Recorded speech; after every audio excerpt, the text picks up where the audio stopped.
valued at over 2.5 billion. Now, Bishop Paul Wanjohi of Newlife Church in Nyeri County has urged all Kenyans to reflect on the direction the nation is taking.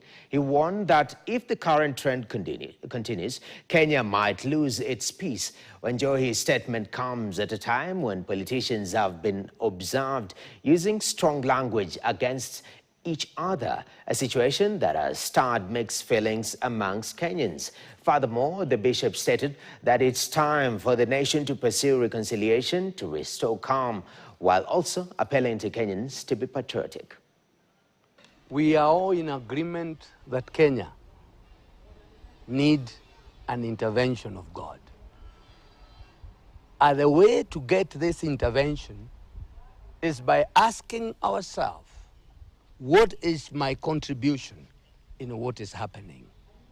Based on the words of Jesus Christ in John 8, that he, without sin, should cast the first stone.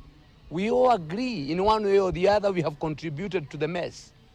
And the way out of it is to call for a day of prayer and repentance in Kenya, led by all our leaders. Let us come together like the Nineves, and we restore order.